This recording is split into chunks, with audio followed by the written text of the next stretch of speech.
This is All in America, Bernie Sanders in Trump country. From McDowell County, West Virginia, here is Chris Hayes.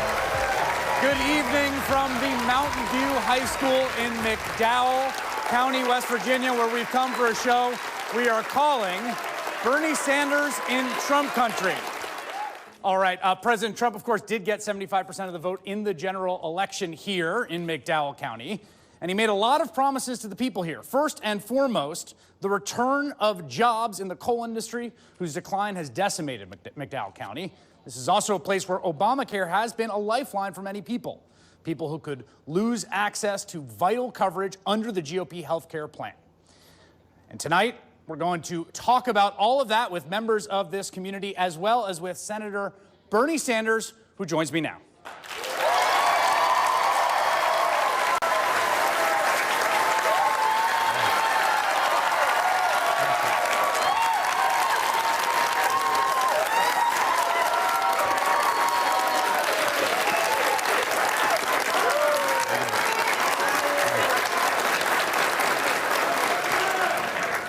Real unfriendly crowd for you, Senator. Why you and I were in Kenosha, Wisconsin. Very different place in a lot of respects, but a place that voted for Donald Trump by a very thin margin. This place voted for Trump by a very wide margin. Why'd you want to come down to McDowell County? Well, I was here during the campaign. We had a town meeting about a mile away from here. And I got to tell you, Chris, you know, I held many, many town meetings throughout the campaign, but that one stays in my mind because of the courage and the determination and the honesty of the people who were there. This is a community that has a whole lot of problems. People didn't run away from those problems, but they are determined to solve those problems and to go forward. So I enjoyed that meeting, and I thought it's also important that we have national television starting to focus not just on McDowell County, but on rural America and what's happening coast to coast in small towns across this country.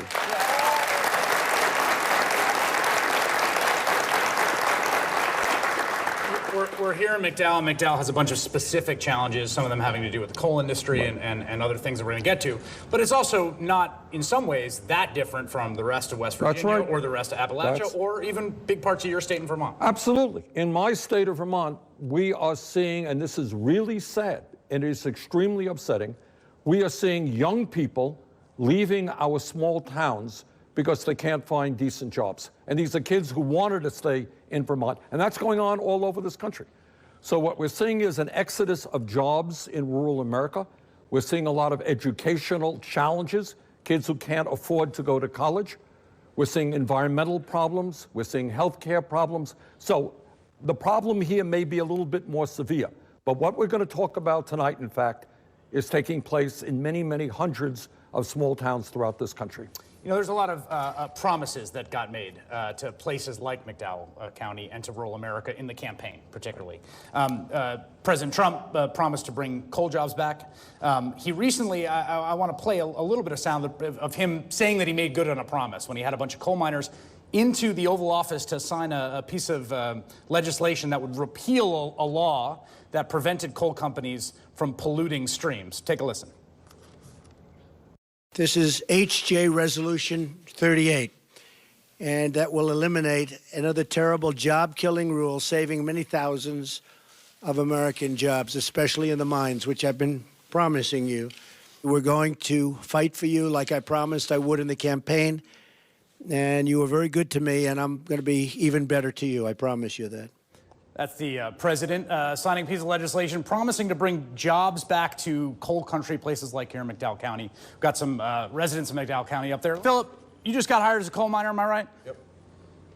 Coal took a beating, 2010, 2015. Tell me what did that look like here in McDowell? What happened to the coal industry? It looked pretty bad because that's where most of the income for a lot of men that work in this county comes from, is coal mining.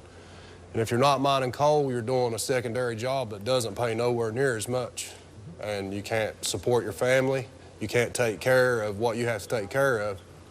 So I'm happy to be back to work underground in the mines. Were you working in mines before? Yeah, I've been underground for 10 years and then got laid off, had to take a secondary job. It doesn't pay, doesn't have hospitalization or nothing. Now I have all that again. And I just hope that it lasts so I can take care of me and my family. What was that like to go from being underground, working the mines, having a steady coal mining job, to being laid off and having to take a second job? I didn't like it. I didn't prefer it at all because I love being a coal miner. That's what's in my blood, and that's what I do, and I'll do till I die. But it just doesn't feel right doing anything else. And a lot of coal miners say they love it. I do, but we do it for the money. We do it for the hospitalization. We do it for what it gives us. Not because it's a glamorous job or anything like that. It's for the money. That's why we do it. Would you do something, if there were jobs here in McDowell County that paid what coal mining paid, gave the benefits coal mining paid, would people take those jobs? Absolutely. Are there any jobs? Are there any jobs in McDowell County that do that? No. So, Senator, coal, I think, is on a long-term decline. Yes. What do you tell the folks here for whom, like Philip, that is the one job that pays a decent wage and gives benefit? Well, let me be honest and say two things. I think, and disagree with me if you think I'm wrong on this, but coal in this area has been in decline, I think, since the 70s and in the 80s. It's not anything that's new. Yeah. And I think, and second of all, and I know not everybody, will be happy with me saying this, but I happen to believe, unlike the president, that climate change is real and it is a threat to our...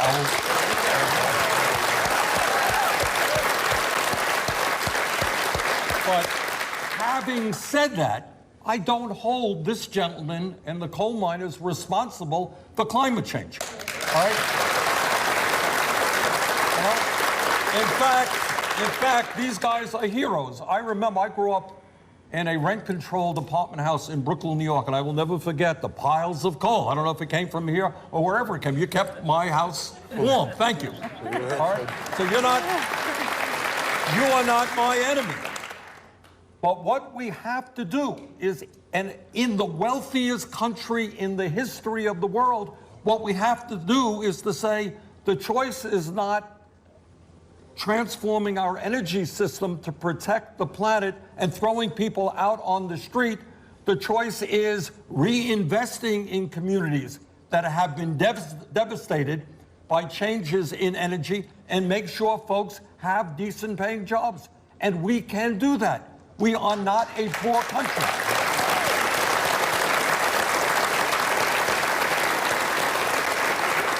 Let me just go back to you for a second, Philip. The senator talked about climate change. People were applauding. I noticed you didn't applaud. What do you think it's real? Climate change? Well, I mean, the world's been changing for billions of years. I mean, I don't think, personally, because I'm not a scientist or a physicist, I don't really know the technical stuff, but I don't think that it's coal, it's everything, it's cars, it's people. That's true. It's people who smoke. There's, 20 million, 100 million people who smoke cigarettes. But then again, when coal produces carbon dioxide, trees eat carbon dioxide and give us oxygen. And coal is nowhere near more disastrous than nuclear power. You take all the coal that's been mined since its inception till now. You take all the pollution since then till now. It will never add up to the pollution that one nuclear meltdown makes. A bunch of people applauded when the senator said that coal's been on decline since the 70s and 80s. Is that generally the feeling? Yes, it's true. Yeah. So it got particularly bad in 2010, 2015, but that was part of a long decline, right? Yes. So when someone says, like the President of the United States, literally, I will reopen the coal mines. The President said that line. I'm going to bring coal jobs back. Delegate, do you believe that's true? Is that possible? You have to look at the whole situation. The reason we had the decline in the coal industry was mechanization. Now, it doesn't take nearly as many men to run a machine that mines the coal for you as it did the guys who were actually picking the coal with a shovel and a pick. I would be, I think in my own mind, remiss if I said that he can do that. I don't think he can. Now, he can bring... Let me just stop you there, because I want to say, does the room agree with that? So the President of the United States is not going to wave some magic wand, and he's not going to pass some piece of legislation that's going to reopen the coal mines here in McDowell County. That's not happening. Continue. We also have to look at the people that once lived here. There were 100,000 people in this county at one time. Most of them were immigrants. Cities like Gary, West Virginia. U.S. Steel literally carved a town out of the mountainside. Come here. We've got your house waiting on you. We've got the job waiting on you. And that's why they came. Now that's not here. We don't have any housing here. New people that want to come here and work, there's no place for them to live. Sabrina, what happens to a place when jobs go away the way they've gone away in McDowell? What have you seen in your lifetime? If you had to tell someone the story of the trajectory of this place that you call home, what would you tell them? I never saw the jobs. I never saw what could be. I still don't know what all is out there. I'm trying to figure it out. But you're born in a generational poverty where you don't know people who can get houses or can get cars, or if you do, it's like 10% of people. I mean, it's not that many. So you think you're really rich if you can get a house and a car, and compared to some people you are, but for all the coal that has came out of our mountains, and the whole country and half of the world got electricity because of my grandparents, my great-grandparents, my uncles, my cousins. We really got breadcrumbs out of all of it. So I was born to be lucky to get breadcrumbs.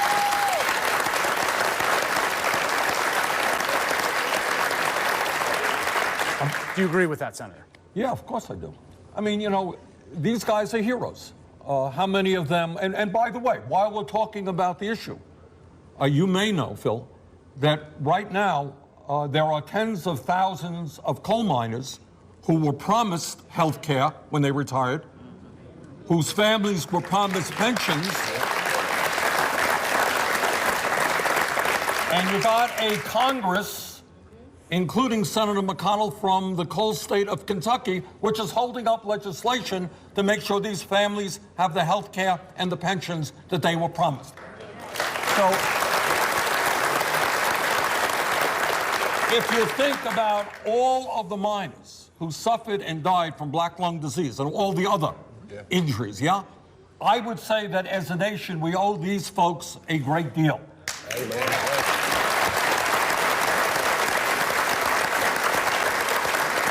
Which is why we have to keep the promises that were made to them by the companies that went bankrupt and make sure those families get the pensions and the health care that they desperately need. Phil, since you're working in the mines right now, and you know, coal is a boom-bust business, right? Folks agree with that, right? Times get good, people get flush, people get jobs, everyone goes under, right?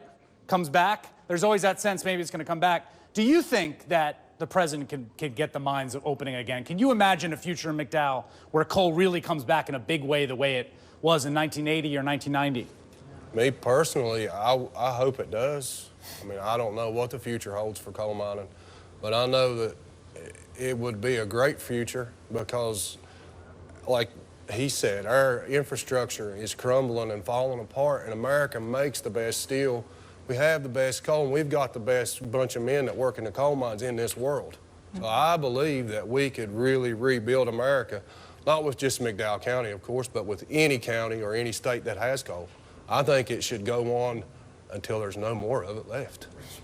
I'm all about mining coal. I mean, and I know a lot of men in here, if they work in the coal mines or have, I'm sure they'll agree with me on that. I think we need hospitalization. Every coal miner does, to take care of what happens to you underground, because it's a harsh environment. Very harsh. Phil, let me jump in and ask you a question, because I certainly agree with you that every worker, whether you're a coal miner or somebody else, should be entitled. Let me pose this question to Phil and to other people. We are the only major country on earth, the only one that doesn't guarantee health care to all people as a right.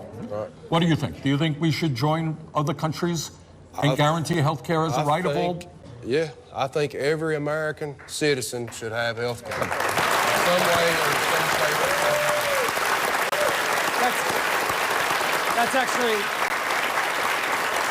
I'm glad the senator brought that up, because there's a big fight that's going to happen. It's already happening. You guys are nodding your head. There's a big fight about exactly that, and I want to talk about what that fight looks like and what it's going to do to McDowell County right after we take this quick break. Dr. Lori Tucker, I want to start with you because you're a healthcare provider. Tell me what you do, what kind of services you offer, and what healthcare on the ground looks like here in McDowell. Well, I'm an OBGYN physician in Princeton, West Virginia. It's about an hour away. To give you an idea, that's 36 miles from here, and it takes over an hour in good weather if you don't get behind a coal truck. Yeah. So in southern West Virginia, so many patients were able to finally get health care with the Affordable Care Act. There was a lot of resistance to that, because everybody thought anything tagged to President Obama was not necessarily a good thing, but it ended up being tremendous for us.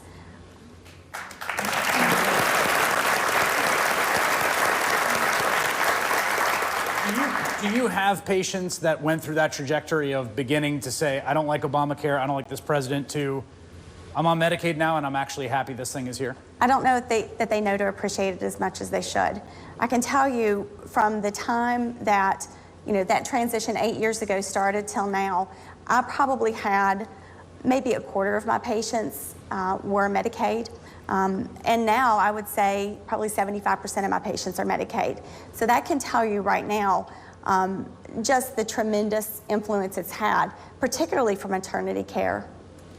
How many people in the room are either on Medicaid or someone they know or love is on Medicaid? Raise your hand. Someone we know or love, absolutely. Senator, I'd like to hear what you think about what the legislation that's proposed right now would do to the folks in McDowell County, given just how many people are enrolled on Medicaid. Well, let me be honest and start off and say my view is different than most in Congress. I happen to believe that health care is a right, and we should move toward a Medicare for all program.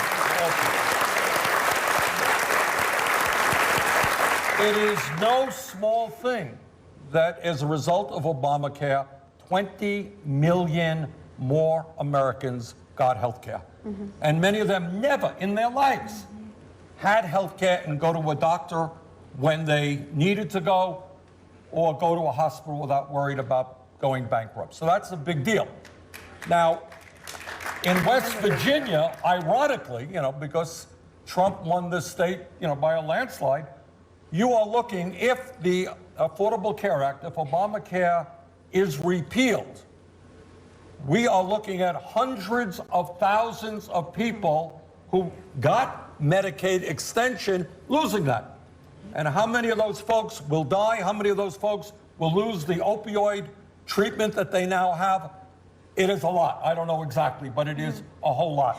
But what really bothers me is that when you look at the Republican bill, it should not be seen as a health care bill, because throwing millions of people off of health care is not health care legislation.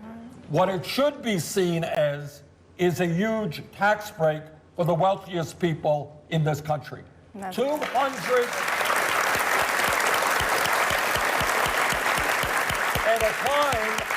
at a time when we have a massive level of income and wealth inequality, where the rich are getting much richer while the middle class shrinks. This legislation would provide, over a 10-year period, $275 billion in tax breaks to the top 2%. So when people tell you, oh, we don't have enough money to invest in McDowell County or rebuild our infrastructure nationally, but we do have $275 billion to give to the top 2% who are already doing phenomenally well, when they tell you they don't have the money, don't believe them. Mm-hmm.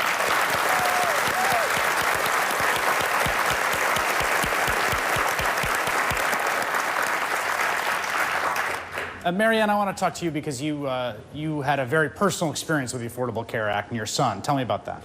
Yes, with our son, he had a liver transplant when he was 20, and during that 6-week period, we raked up almost $800,000 in bills.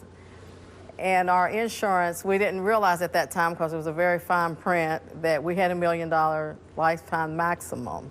So the way that the ACA has helped us is that he's been allowed to stay on our insurance. He had he's acquired a second disease now where he's totally paralyzed. He's on a feeding tube. He's on a vent at night. He can't speak. And just our being able to have him we have him at home. And our insurance, you know, he has Medicaid, but not all doctors are taking the Medicaid. Let me ask you this. The key point here is the lifetime cap, right? So Right, from the policy lifetime. basically says, and folks are familiar with this, right? You spend $1 million and then that's it. And that's For your it. life, it's done. Affordable Care Act got rid of that. If that lifetime cap existed, if the Affordable Care Act hadn't been passed, you would have just been out of luck. Yeah, we would have been out of luck. Judy, you've got a story about the Affordable Care Act as well, and a specific health condition called black lung that affects a lot of folks here, and I want to talk about that right after we take this quick break. Judy, you intimately know black lung, and that's a specific ailment that affects a lot of folks here. What is at stake in terms of the Affordable Care Act and its repeal for you and the folks that you know and love? Okay, with the black lung, before the Affordable Care Act, you know, President Nixon signed that the coal miners would be compensated for the health because their life is going to be shortened by the black lung. And it does come from the occupation. President Reagan then made it so hard for the miner to prove he had black lung. It just could not even be done hardly. So then our Senator Byrd was wheeled out on the Senate floor in a wheelchair when they were passing the Affordable Care Act, and he got it that if a miner had worked 15 years in the mines, the burden of proof would go to the company to prove he didn't have the black lung, instead of the miner having to prove it. Also, when the miner would die, the spouse had to reprove it. Senator Byrd got that part removed. Huh. But this is all going to die with the Affordable Care Act. I just want to be clear. If they pass this bill right now, if they repeal the Affordable Care Act, the expanded eligibility for folks with black lung, for all the folks in this county and the neighboring counties and all throughout West Virginia and Pennsylvania and Kentucky and Tennessee that mine coal for years, it will go back to being much, much harder for those folks to access benefits from the government. Is that right? Yes, and also we have these rural health clinics that treat these miners with this black lung disease. And, you know, it's very needed. That is mostly funded by the Affordable Care Act. That will go. Senator, I got to note an irony about this bill that's in Washington that Judy brings up. If you look at this bill that's being proposed in Congress right now, whether you support it or oppose it, one thing you notice is the people that take it on the chin the most are rural folks. That's just a fact about the way the bill's structured. You could think the bill's great or you could think it's terrible.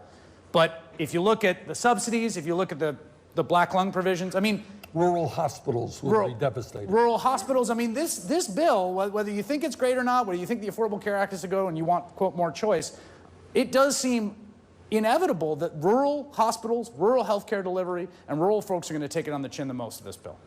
So the irony is, I think you're suggesting, is that many of the folks who voted for Trump are going to be hurt the most. One of the reasons, again, we can agree with the Affordable Care Act, you don't like the Affordable Care Act, whatever.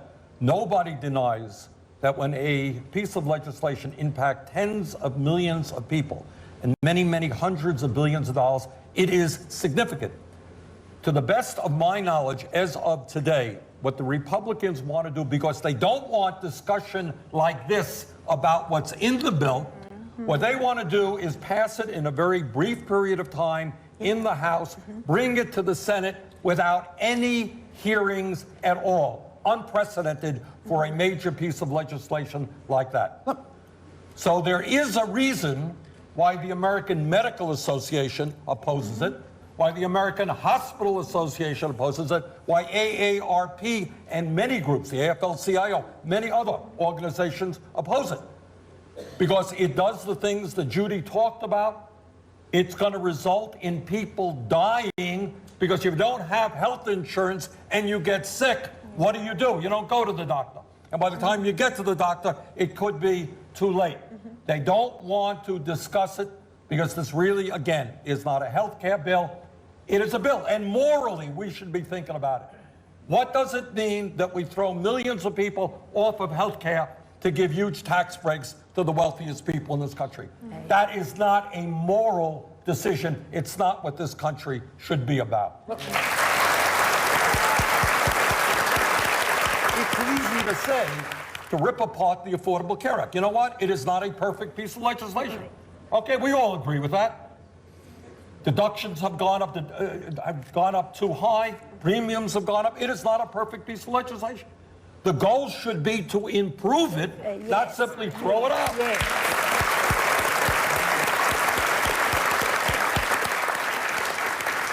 Now, there's a specific healthcare issue in this county and throughout West Virginia that you folks are dealing with that is being dealt with across the country, including in New York City, which is opioids. Yes. And that presents unique challenges, and I want to talk a little bit if you guys want to talk about that. Absolutely. So let's take one break and and that is not something, I should be very clear, that is unique to McDowell County in any way, shape, or form. In fact, Staten Island, New York City, where I live, has seen unbelievable increase in opioid deaths. Mr. Chafin, stand up for me for a second. You served in the state senate for 32 years. I did. You're part of a lawsuit right now against the drug companies. We covered this on my show last week about drug wholesalers. What's the lawsuit getting at? The lawsuit is, we're ground zero, Chris, as you know, for opioid drugs in the nation. McDowell County, the city of Welch, a little city west of here named Kermit, they dumped over 4,194,000 pills in that little town with 400 people. Say that again. A little town of Kermit, most people know west of here. It's got 400 in 2015, it has 400 people. 3 companies dumped 4,194,000 opioid pills in 1 year. The pharmacy there was making $500,000 a month selling these pills. People had 10,000 pills in their pocket, and they were selling to anybody that wants to buy it. That is Amerisource Bergen, McKesson Corporation out of San Francisco, and Cardinal Health out of Ohio. So this suit is bringing, we brought the first political subdivision suit in McDowell County that's ever been brought, our legal team did. We also just recently filed a suit for the city of Welch. And it's for the opioid epidemic. And you're saying that you irresponsibly pump these pills into this Absolutely. county. They knew it was intentional, it was willful, it was wanton. If you are making a deadly, highly addictive, poisonous pill, and if you take it in any quantities at all, and you send 4,194,000 to a town with 400 people, what do you think these companies are thinking? It's all about money. Making money, Chris, is fine. As the Bible says, it's the love of money that's the evil that drives these people, and it's killing them. Thank you. Doctor, can you tell me a little bit about what this looks like on the ground here? Okay, let me just say, I never wanted to have to treat addiction in my life. As an obstetrician, though, I have to now, because we have so many pregnant women who are addicted to pills. Now, I want to go back to what you were saying real quick, too. One of the things you have to remember is that there's a supply and demand in Southern West Virginia. You can send as many pills in as you want, but if you don't have a prescription to take to the pharmacy from a physician, you're not going to get it filled. So where is the start of the problem? And it's a lot with my profession. You think doctors? I think so.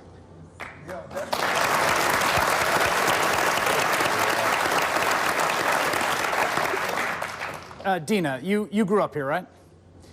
Can you talk a little bit about what it's meant to watch this happen around you here in McDowell? A lot of the people that are my age are not here. They're in cemeteries, they're buried. They've left children, they've left moms, they've left dads. It's sad because, like the gentleman said, you know, there's nothing to do here but it seems like get high. And it's sad because our generation, that's all we have to look forward to around here. And you know, I have 2 children of my own and the 3rd one on the way. And if there can be anything to be done about this, I want it to be done, you know, because they don't have a voice and I do. So, and I agree with Dr. Tucker, a lot of the doctors here do over-prescribe. I myself am on 13 different medications alone at 29 years old. Right now? Right now. But I've had to stop due to pregnancy, but alone, like I said, me, 13 different medications at 29. Including pain medication? Well, I was for a broke finger, yeah. You're shaking your head, Delegate Evans. I mean, this is, obviously this is bigger than McDowell, but it is particularly bad right here. What can you do? I'm concerned, you know, that we have so many people here. As a teacher in this school for 35 years, it bothered me that so many of these kids said the first thing they wanted to do was get out of here, you know, because there was nothing for them to do, as she said, except for the drugs. We put a federal prison in here. And one of the deals with the federal prison was that so many people in McDowell County would get a job. The problem was we couldn't get people to work because they couldn't pass the drug test. Right. So now they bring them in on buses here. Yep. They literally So even provide... when you bring jobs, right, which everyone's saying this place needs jobs, people that live here can't get those jobs because they can't clear that drug test. That's correct. That's right. And it concerns me that in the legislature, all we're doing is passing bills that will put people in jail longer for doing the drugs. You know, we're not doing anything on the front end. We're not doing any education. We're not doing any treatment. We need a treatment facility here worse than anywhere in America.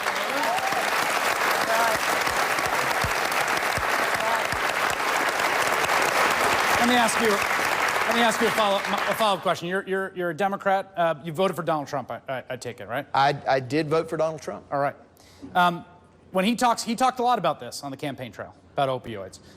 He says two things. He says they're coming in over the border from Mexico, which, if you listen to what's happening at the pharmacy in Kermit, sounds like that's not actually where the problems originate. Big pharma.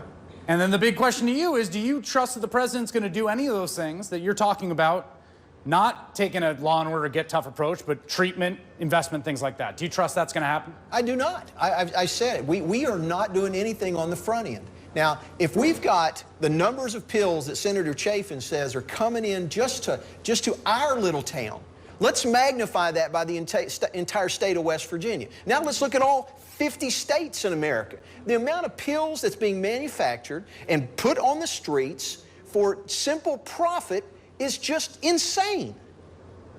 Senator, what can you and your colleagues do? Because you and Trump both talked about this on the campaign trail, and I should say Hillary Clinton did as well. And one of the things that struck me during the campaign was no one in Washington was talking about opioids until candidates had to start going to town halls.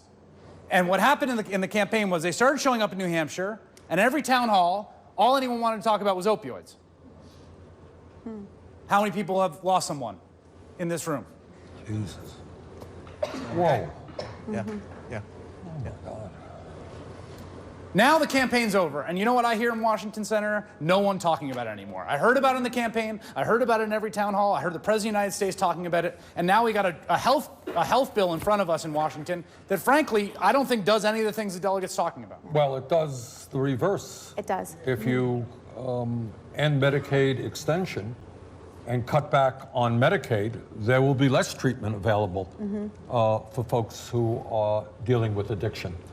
And Chris, I mean, the point to be made, I know how severe the problem is here. A couple of years ago, the governor of the state of Vermont gave his State of the State address. And you know what he talked about? Not economics, not healthcare. He talked about the opioid addiction problem in the state of Vermont. And in New Hampshire, it's severe. It is a severe problem all over the country. So I think there are a couple of things we ought to do. I mean, the first thing, and Dina raised this issue, is if people have nothing to look forward to in their lives, I suppose getting high is an alternative, yes? Truth. All right, it's a tragic alternative. All right, so we got to deal with that reality.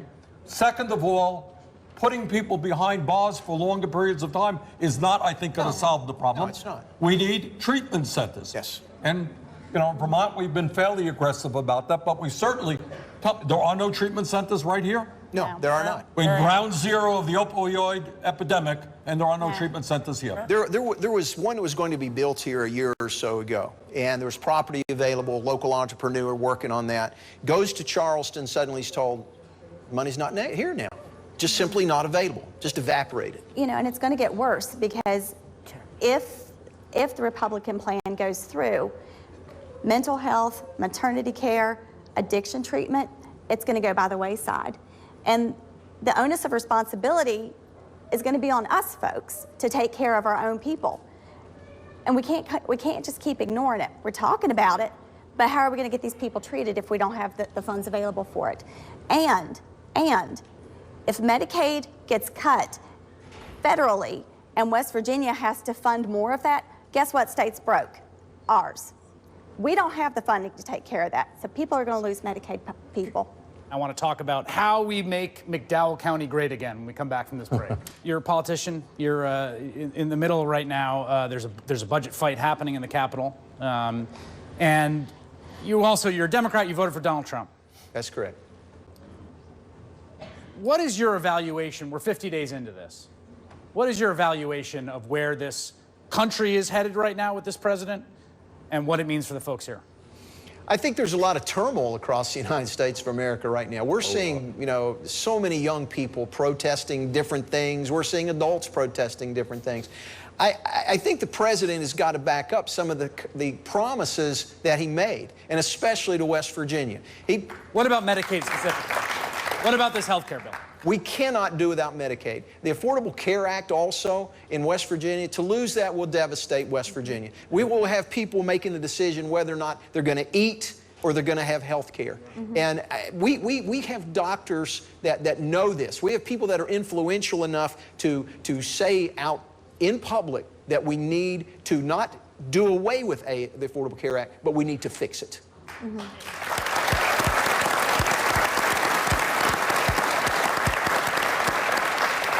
Bill, let me ask you the same question. You're back in the mine, so I think you're probably feeling good personally about where things are headed. How much have you been paying attention to what's going on in Washington, this president? How much do you feel encouraged by the direction things are going? I've paid quite a bit of attention to it all, really. There's a lot of protesting, like Mr. Evans said. And I don't really know a lot about politics, and I don't know what Donald Trump's going to do for the rest of the country. But as far as West Virginia, that's what he promised us. That's what matters to me. Because I'm a West Virginian. I'm proud to be a West Virginian. And I voted for him only solely because he said he was going to help us. He was going to put the coal miners back to work, and we're going to have health care and this and that. We need health care. Everybody in this room needs free health care. Now, are you expecting, when you think about him, he made those promises to you. You're looking for him to deliver on those promises. Absolutely. On health care. Absolutely. On health care, yes, definitely. Because, some people are elderly. They have no way to work. They have no way, then if they can't work, like Mr. Evans said, they can't eat. They got to buy some kind of pill that costs $200 or $300 a piece. Like my mom, she had cancer. Some of the pills she had to buy, thank God my dad was in the UMWA, it took care of all of her bills. Some of those pills were $200 and $300 a piece. Who can afford that? Nobody. Nobody can. Not in West Virginia. Terry, let me talk to you for a sec. You worked in the mines yourself, huh? Yes, I'm a retired UNWA miner, and I never dreamed that I'd get to thank you personally myself for the bill that you have co-sponsored and how the Senate Bill 175, the Miners Protection Act, which I'm one of those miners that will lose.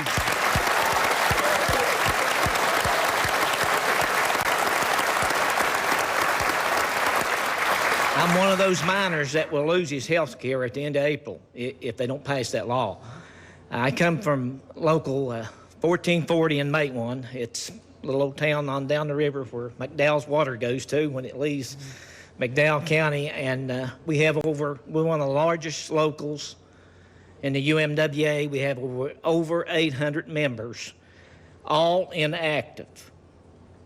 They're all retired. So we look at things different, and we look at our health care and what we've already worked out. We're not going to mine any more coal. Our coal mining days are over, and we looked at to have the funds that we worked for that were promised to us taken care of. That's all we asked. And I think it's kind of ironic that a senator from the Northeast Yes. takes care of my benefits better than someone like Mitch McConnell.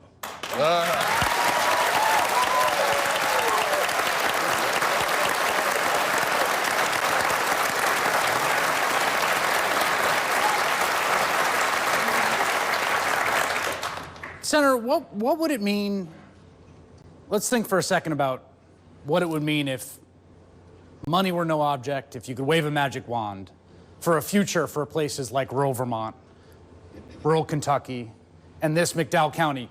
If you could imagine a future, right? And that future is not the future of all the coal mines open back up. What does that look like? What can people even think? I will tell you what I think it looks like. And people will say, well, this is pie in the sky. He's being utopian. He's not being realistic. But what I want, the point that I want to make is, I've been in Washington a while, and I see hundreds of billions of dollars going in tax breaks to people who don't need it. I see an enormous amount of waste and inefficiency. So what I'm going to tell you is not utopian. It's not crazy. It is real. For a start, health care must be a right of all people, workers and retirees.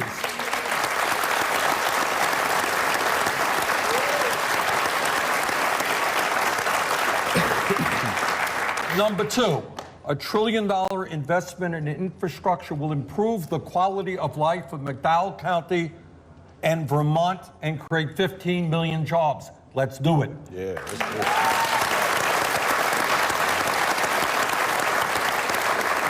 And again, when I talk about infrastructure for rural America, that includes good quality broadband. Yes. So that industry can come to your community. Yes. And when we talk about the future, education is obviously the key. The world is changing.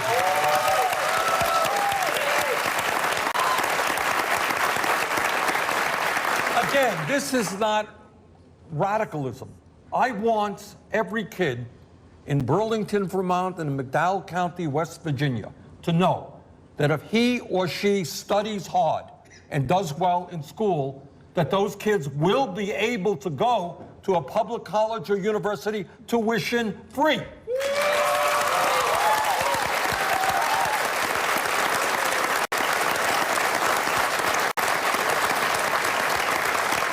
And that transforms education, because kids in the 6th grade will say, I will study, because I will have an opportunity to get a higher education regardless of the income of my family. So I think those are some of the goals that we should be striving for. And let me just conclude by saying this. I want everybody to be aware. Check it out. Don't believe me. There are folks who not only do not want to go in that direction, they want to go in the very opposite direction. They want to cut Social Security. They want to cut veterans' benefits. So our job is to stand up and say that we are one country, whether it's McDowell County or Burlington, Vermont. We are the wealthiest nation. We don't need to give tax breaks to billionaires. We need to invest in working people. That's what we need to do.